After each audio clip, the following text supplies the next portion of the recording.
Olá, eu sou Raíssa, endocrinologista da Andrea Carvalho Clínica Integrada, e hoje a nossa conversa é com o Dr. Marcelo, reumatologista, também aqui da clínica, e o nosso tema é excesso de peso, obesidade e as dores articulares.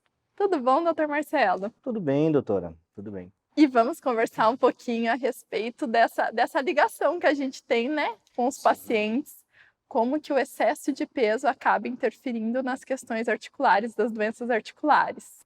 Exato. Então, no campo da reumatologia, existem várias doenças, dentre elas as doenças degenerativas, né, que advêm do desgaste articular por muitas vezes e futuramente com o impacto do osso com o osso que acaba levando à dor.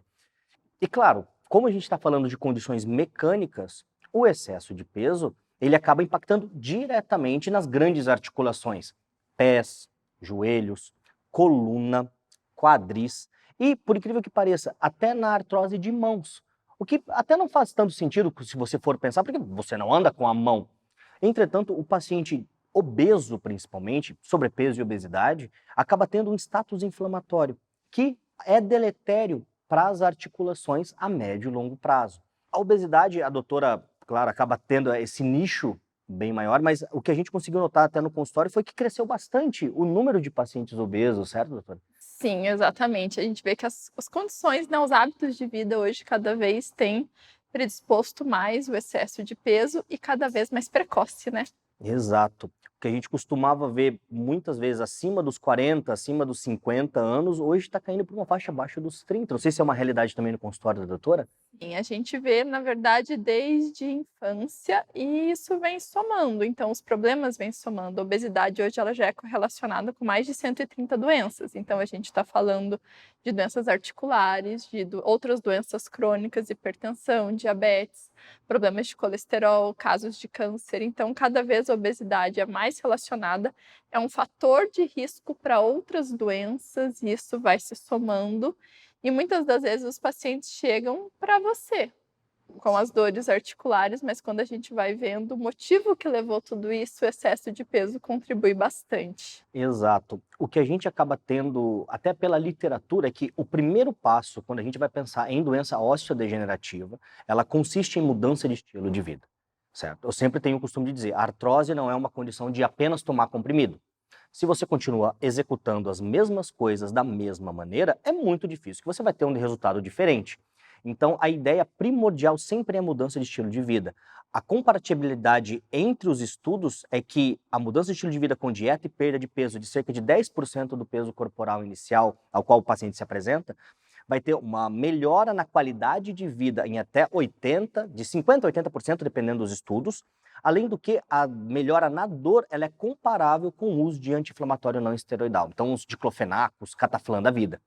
Então, o primeiro passo ele sempre é a mudança de estilo de vida, o que a gente também tem visto muito nas condições metabólicas, certo, doutora? E esse ponto que você falou é muito interessante, porque muitas das vezes o paciente chega até mim querendo voltar para o peso antes de casar, querendo voltar para o peso normal do IMC. E hoje a gente tem um conceito de obesidade controlada.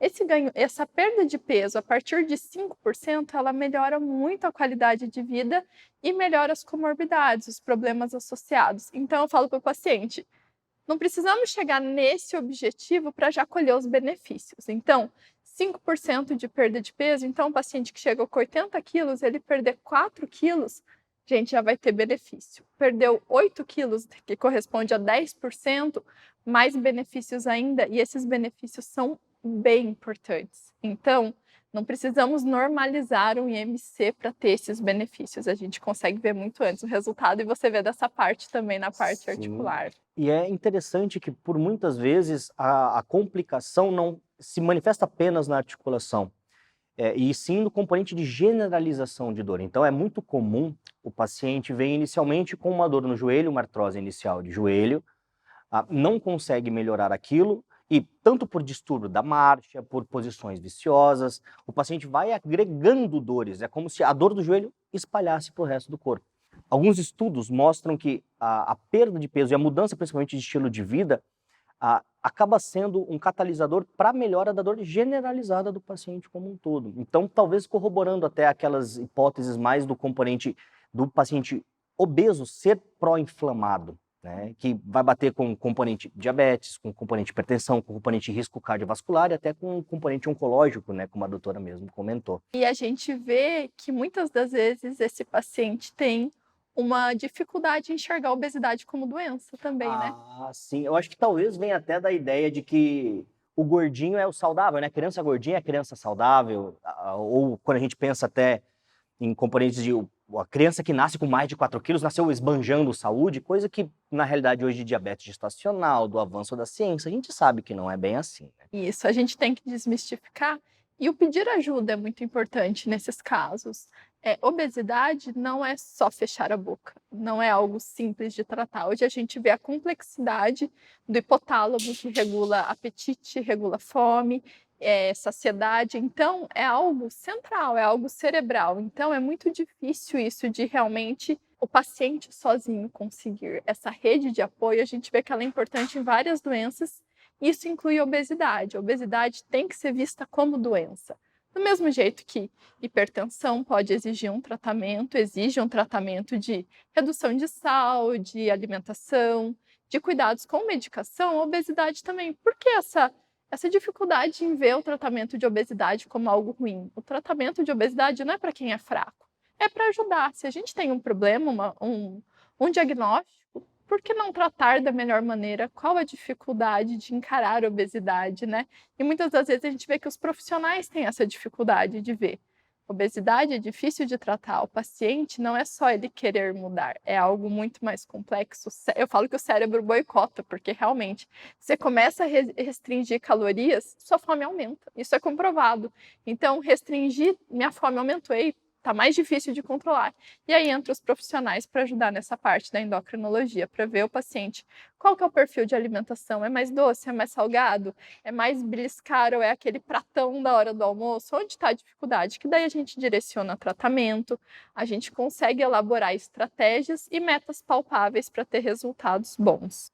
Ótimo. E a questão, o que eu achei bastante interessante, até que a doutora comentou, é essa ideia de obesidade controlada e ela é encarada como uma condição mais crônica, né, que talvez não seja algo que você vá conseguir abolir imediatamente, mas que você tem uma escada a qual você deve galgar, né, cada degrau passo a passo.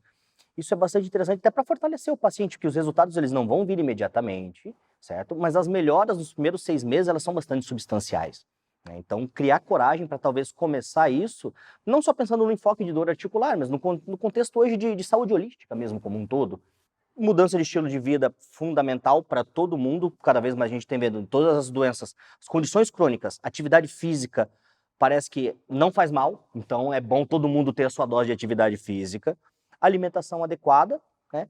Controle de estresse. Eu acredito que é a mesma ideia que a gente coloca para todo E mundo. essa questão da atividade física é interessante. O paciente ele tem uma tendência a ficar parado mesmo. Então, a primeira coisa que eu falo assim, o que você já fez que você já gostou? Vamos começar por aí? Porque assim, o ideal seria o quê? Musculação, ganhar massa magra? Sim, o objetivo lá para frente pode até ser pensando em questão metabólica. Quanto mais músculo, melhor, você melhora o seu metabolismo. Só que o que você gosta? Eu gosto de vôlei, eu já gostei de futebol. Tem condições para começar isso? Porque muitas das vezes o paciente está num excesso de peso, que é alguma coisa de muito impacto, pode piorar mais também, né? Exato, exato. Isso é interessante porque a gente, por muitas vezes, coloca a melhor atividade física é a que o paciente consegue realizar, né? Então, dentro da dinâmica, claro, por vezes, quando você tem uma articulação doente, uma articulação dolorosa, você deve evitar impactos naquela região. Entretanto, não significa que você não deve realizar nenhum movimento com ela. Você deve fazer atividades com um profissional que entenda a fisiologia do exercício para fortalecer o seu músculo, reabilitar a sua articulação sem lesioná-la. Porque por muitas vezes a gente pensa, então é uma doença osteodegenerativa, de desgaste. Então não vou fazer atividade que eu vou gastar mais rápido, mas não é essa a dinâmica. Por quê? Eu costumo sempre colocar aqui, junta que não mexe, enferruja. Além disso, a musculatura que não é ativada ao redor, é ela que mantém a estabilidade da articulação. Se você perder, atrofiar essa musculatura, a tua dor vai piorar e a tua marcha nunca vai normalizar, pensando em joelho e pé principalmente. Então, a atividade física é aquela que o paciente consegue realizar e principalmente com um profissional habilitado. Não é aquela ideia de, então eu tenho 50 anos, agora joguei bola até os 25, 30 anos, vou sair para jogar bola. Provavelmente você vai se machucar, você vai se lesionar. Então, a ideia não é essa, é algo devagar, com uma frequência alta, eu costumo dizer, faça todo dia, mas faça um golinho. Faça 10, 15 minutos, é o importante para você sair da inércia inicialmente. E, ao decorrer do tempo, você vai acrescentando tempo e intensidade de acordo com o conhecimento do corpo. As pessoas tendem a ter uma imagem do que eram há 10, 15 anos atrás, mas aquilo não se comprova. Até como a doutora colocou no começo da conversa, quero voltar ao teu peso que eu tinha antes de casar. Não, mas a sua idade não vai voltar ao que você tinha antes de casar. Então não tem como isso reverter, né? O tempo, invariavelmente, ele é uma seta que vai para frente, não tem como a gente fugir disso.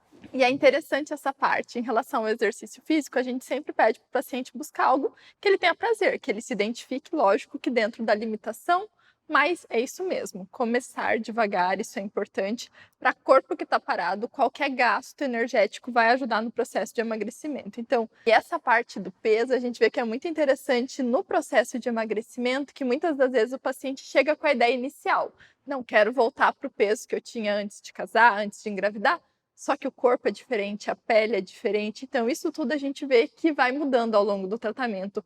Muito antes de chegar nesse peso, às vezes já muda, ou então alguém que começa a fazer muita atividade física, reduz muito gordura corporal e fala, não, eu quero ir um pouquinho mais além. Então isso tudo no acompanhamento a gente vai vendo, mas o principal de ganhar saúde, a gente vê que com uma perda de peso pequena, a gente já vê diferenças em exames laboratoriais, em qualidade de vida, em melhora do sono, tudo isso é importante. Bom, muito obrigada pela conversa. Quem teve qualquer dúvida, deixa aqui nos comentários, a gente está à disposição. Quem tiver mais ideias de tema, pode também sugerir. A gente aqui da Andrea Carvalho Clínica Integrada, estamos sempre buscando pessoas para convidar outros profissionais para discutir, trazer mais informações para você. Muito obrigada, doutor Marcelo, e até a Eu que próxima. agradeço, doutora. Até a próxima.